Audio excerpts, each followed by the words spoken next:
Hello, my dear students. Myself, Mrs. Rohini Rohit Damre.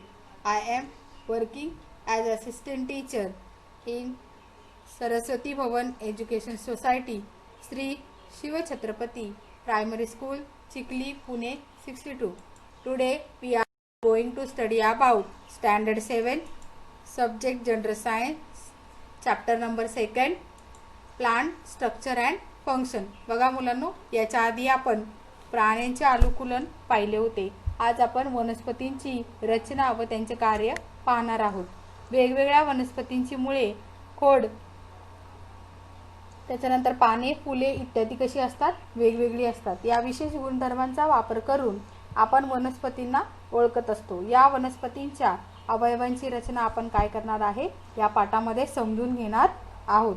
तर त्याच्यामध्ये पहिला पॉइंट आहे आपला रूट्स. रूट म्हणजे मुळं. The part that grows from inside the seed towards the soil is called radicle.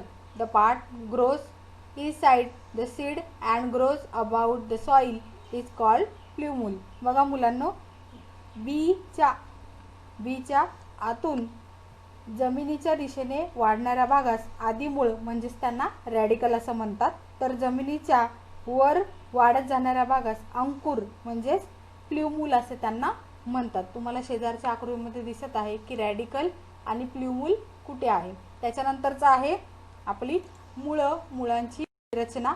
The part of plant growing below the soil from support is called roots. Root bear hair-like process called root hair. Root tip is delicate part and is the region for growth of plant.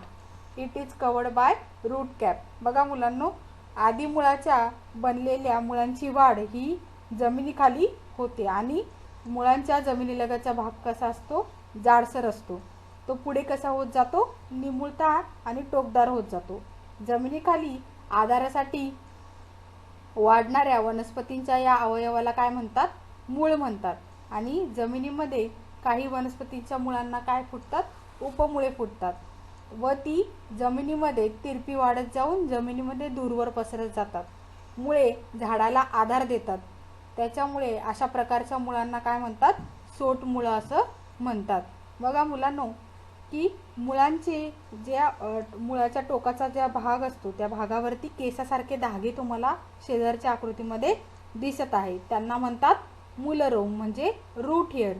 मुळांच्या टोकाचा भाग हा कसा असतो, नाजूक असतो. त्यांना इजा होऊ नये म्हणून मुळांची वाढ ही पुढं होत जाते आणि या भागावर इजा होऊ नये म्हणून त्याच्यासाठी टोपीसारखे आवरण असते. त्यांना मूल टोपी म्हणजेच रूट कॅप असं त्यांना म्हणतात. आता नेक्स्ट आहे आपलं रूट. रूटचे दोन प्रकार पडतात. पहिला आहे टॅप रूट्स आणि दुसरे आहे फायबर रूट्स. तर टॅप रूट्स आपल्याला कशामध्ये आढळतात, तर डायकॉटिलिडॉनस आणि मोनोकॉटिलिडॉनस म्हणजे द्विदल वनस्पतींमध्ये टॅप रूट्स आढळतात. तर एकदल वनस्पतींमध्ये आपल्याला काय आढळतात, फायबर रूट्स आपल्याला आढळतात. हे दोन काय आहे प्रकार आहेत. त्यांनाच सोटमूळ, टॅप रूट्स म्हणजे सोटमूळ आणि फायबर रूट्स म्हणजे आपले तंतुमय मुळं. नेक्स्ट आहे आपलं टॅप रूट्स म्हणजे सोटमुळं. आता सोटमुळं कशा प्रकारची असतात, त्यांची रचना तुम्हाला त्या चित्रामध्ये दिसत आहे. त्यांचे कार्य बघा.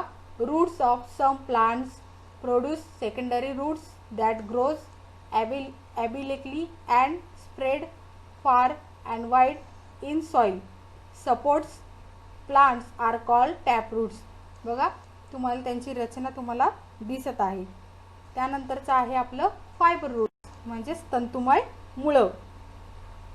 आता तंतुमय मुळांची रचना कशी असते बरं, थ्रेड लाईक और fibre like roots arising from the stem are called fiber roots.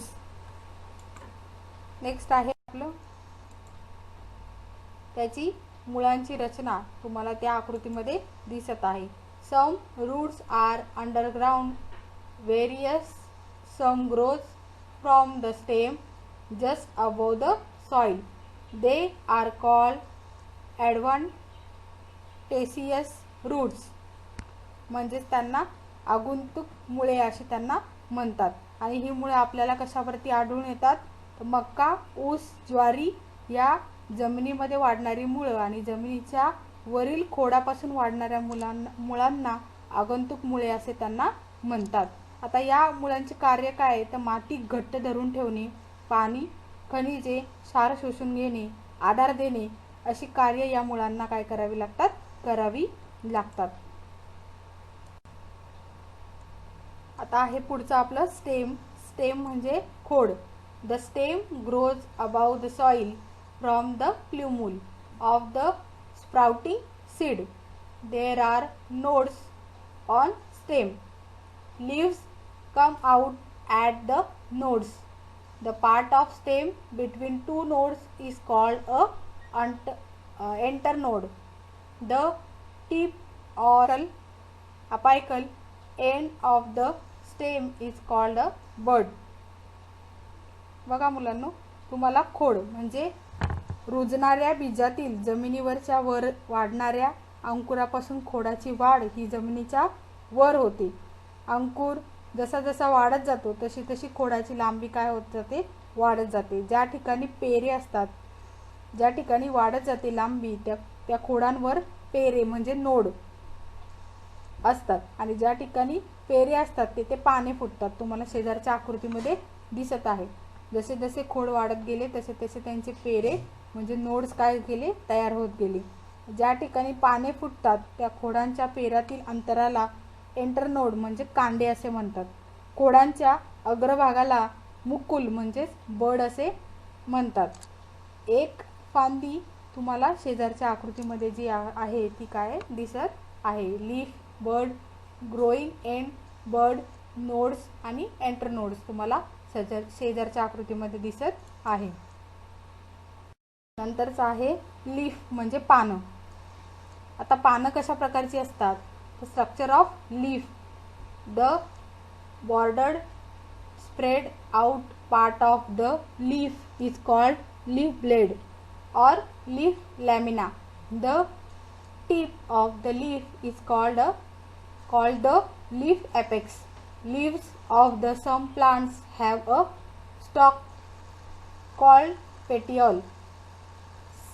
Small leaf like structures may be present near leaf base are called stipules. बघा मुलांनो, खोडांच्या पेराच्या जागी पाने असतात. सामान्यतः ती पातळ, पसरट आणि हिरव्या रंगाची असतात. पानाच्या पसरट भागाला पर्णपत्र म्हणजे लीफ ब्लेड असे त्यांना म्हणतात. पर्णपत्राच्या कडेला पर्णधारा म्हणजेच लीफ मार्जिन असं त्यांना म्हणतात. पर्णधारा प्रामुख्याने सलग, खंडित किंवा दंतिटेरी असतात. बघा, सलग म्हणजे काय? पूर्ण अखंड असतात. तुम्हाला शेजारच्या आकृतीमध्ये दिसत आहे.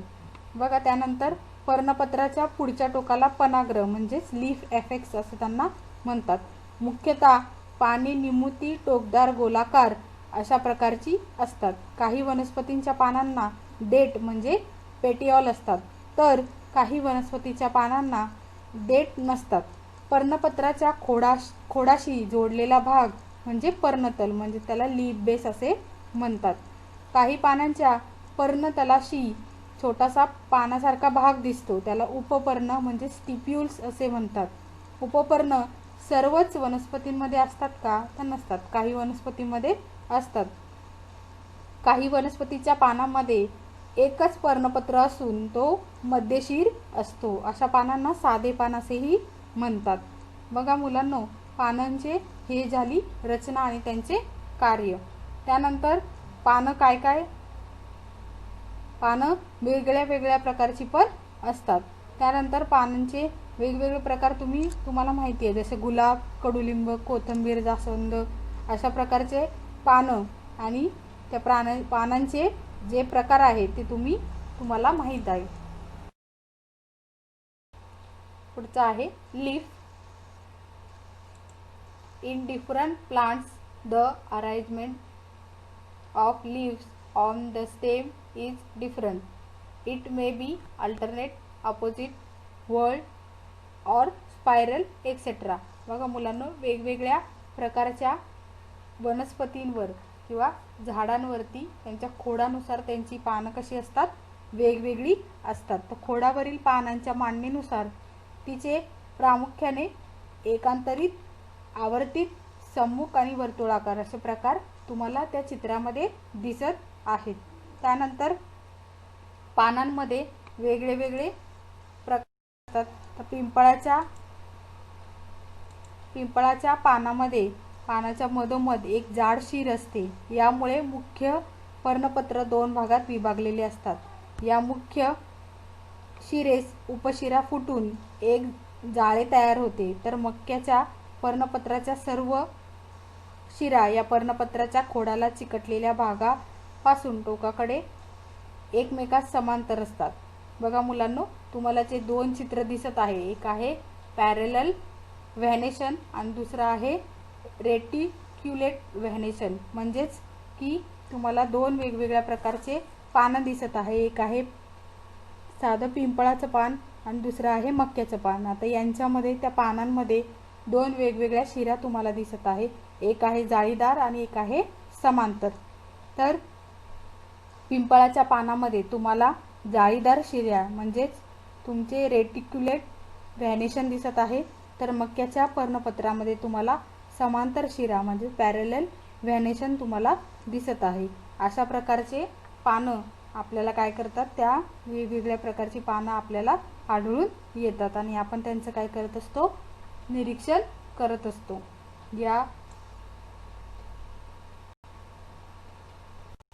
काय पाहिले, मुळांची रचना, मुळांचे कार्य, त्याच्यानंतर खोडाची रचना, त्यांचे कार्य, पान, त्यांची रचना, त्यांचे कार्य आपण आज पाहिलेले आहे. सर्वांनी त्यांच्या व्याख्या लिहून काढायच्या आहेत, समजून घ्यायचे आहे. व्हिडिओ बघून त्याच्यामधील ज्या आकृत्या आहेत त्या वहीमध्ये काढायच्या आहेत. धन्यवाद.